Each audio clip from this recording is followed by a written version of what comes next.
കൃഷ്ണ ഗുരുവായൂരപ്പ. ഞാനിന്ന് പറയാൻ പോകുന്നത് നമ്മൾ മൂകാംബിക ക്ഷേത്രത്തിലേക്ക് പോകുമ്പോൾ, അതായത് മംഗലാപുരത്തുനിന്ന് ഏകദേശം അധികം ആളുകൾ പറഞ്ഞ് കേട്ടിട്ടില്ലെങ്കിലും പക്ഷേ വളരെ മനോഹരമായ പ്രകൃതി രമണീയമായ ഒരു ക്ഷേത്രമാണ് ശ്രീ ദുർഗാ പരമേശ്വരി ക്ഷേത്രം. കട്ടിയിൽ എന്നാണ് ആ സ്ഥലത്തിൻ്റെ പേര്. വളരെ പ്രകൃതി രമണീയം എന്ന് തന്നെ പറയാം. കാരണം മംഗലാപുരത്തു നിന്ന് ഏകദേശം 26 കിലോമീറ്ററോളാണ് അങ്ങോട്ടുള്ള യാത്ര. അതിങ്ങനെ കാഴ്ചയ്ക്ക് എന്താ രസം എന്നറിയാം. സാധാരണ ഉള്ള ക്ഷേത്രങ്ങൾ ഇതിൻ്റെ ഒരു ഐതിഹ്യം വേറെ ഉണ്ട്. അതുമാത്രമല്ല, നമുക്ക് മംഗലാപുരത്തു നിന്ന് ബസ്സിന് വേണമെങ്കിൽ യാത്ര ചെയ്യാം. അതല്ലെങ്കിൽ ഓട്ടോറിക്ഷ അല്ലെങ്കിൽ കാറ് ഒക്കെ വാടകയ്ക്ക് എടുത്തിട്ടോ അല്ലെങ്കിൽ നമ്മൾ സ്വന്തം വണ്ടിയിലാണെങ്കിൽ വളരെ സുഖമായിട്ടുള്ള ദർശനമാണ്. കാരണം ഒരുപാട് ക്ഷേത്രങ്ങൾ കിട്ടും. ഇതിൻ്റെ പ്രകൃതി രമണീയമായ കാഴ്ചകളാണ് ആദ്യം തന്നെ ഞാൻ നിങ്ങളിലേക്ക് എത്തിക്കുന്നത്. അതുപോലെ അതിൻ്റെ ആ ഒരു ഐതിഹ്യവും വളരെ നമ്മൾ കണ്ടു നിൽക്കാൻ പറ്റുന്ന തരത്തിലുള്ള കാഴ്ചകൾ തന്നെയാണ്. ഇതിനൊക്കെ പുറമെ ഏത് സമയത്തും, അതായത് 2 സമയത്തും ഭക്ഷണം, അതായത് പ്രസാദമൂട്ട് ലഭിക്കുന്നു എന്നുള്ളൊരു പ്രത്യേകത ഉണ്ട്. അതും നല്ല വിഭവങ്ങളോട് കൂടിയിട്ടുള്ള ആ ഒരു പ്രസാദമൂട്ടാണ്.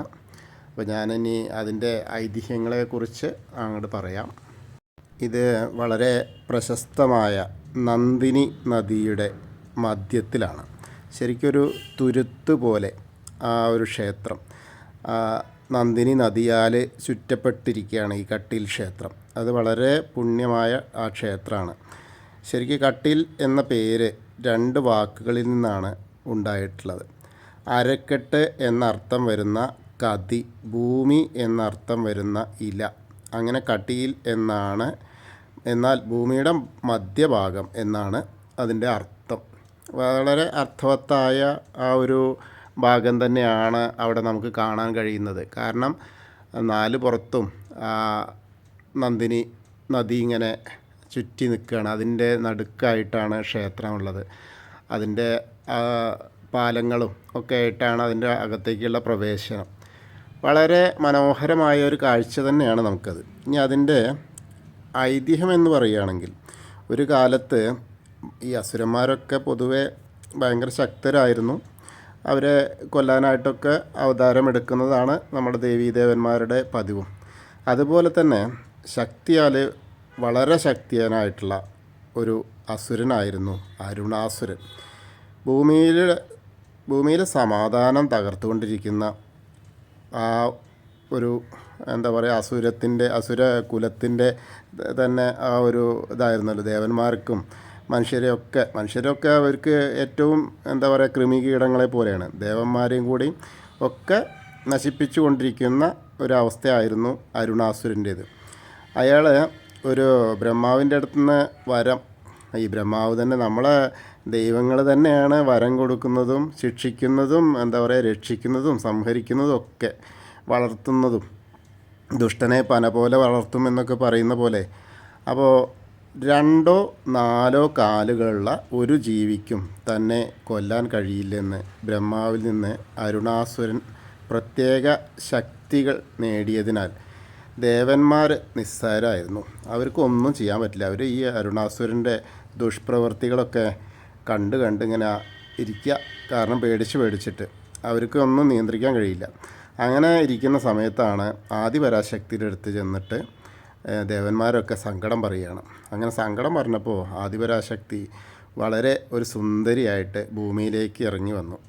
അങ്ങനെ ആ അരുണാസുരൻ്റെ അടുത്ത് വന്നിട്ട് അവനെ വശീകരിച്ച് അവനെ പ്രകോപിപ്പിക്കാൻ വേണ്ടിയിട്ട് വളരെ കളിയാക്കി.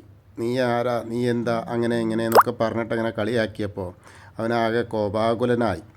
ആ സമയത്ത് ആദിശക്തിയെ കൊല്ലാൻ വേണ്ടിയിട്ട് നോക്കി.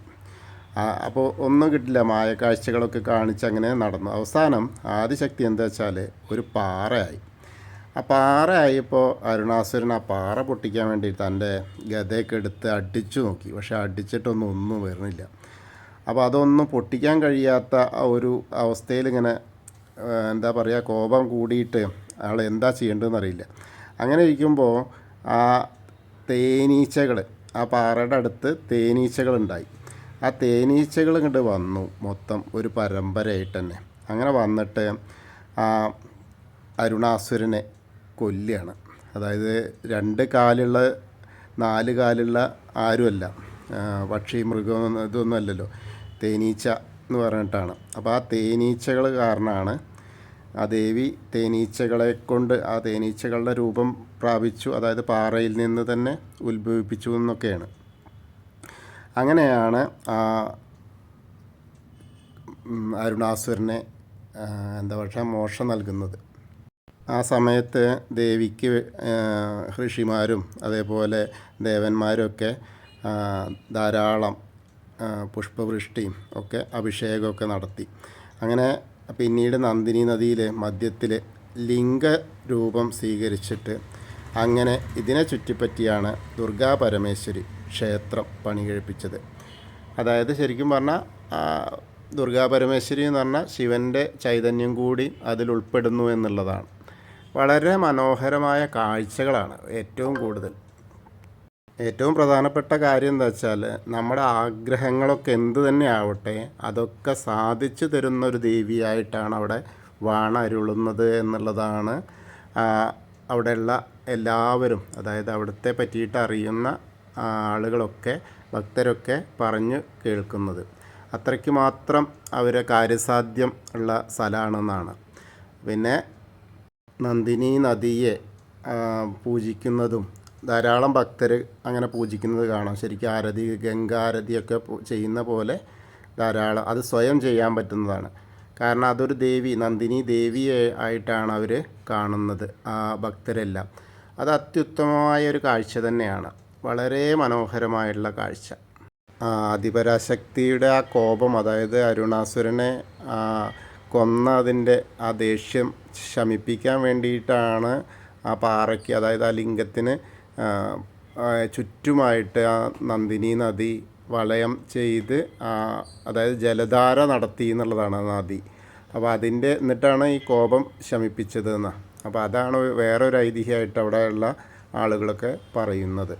അത്രയും മനോഹരമായൊരു കാഴ്ച തന്നെയാണ്. ഇപ്പോൾ നമ്മൾ കാണുന്ന സമയത്ത് അത്രയ്ക്ക് വെള്ളമില്ലെങ്കിൽ കൂടി നല്ല വെള്ളം ഉണ്ടാവുന്ന ക്ഷേത്രത്തിൻ്റെ ഏകദേശം പകുതിയോളം ഭാഗം, ക്ഷേത്രത്തിൻ്റെ അല്ല അതിൻ്റെ ഉൾഭാഗത്ത് പകുതിയോളം ഭാഗം ക്ഷേത്രം വിട്ടിട്ടാണ് ഒരു പാറ തന്നെയാണ്, ആ പാറയുടെ മുകളിലാണ്. ക്ഷേത്രത്തിലേക്ക് എത്തില്ല, പക്ഷേ അതിൻ്റെ നദിയുടെ കൈവരികൾ കുറച്ച് കൂടുതൽ. പിന്നെ യക്ഷഗാനത്തിന് പ്രാധാന്യമുള്ള സ്ഥലമാണ്.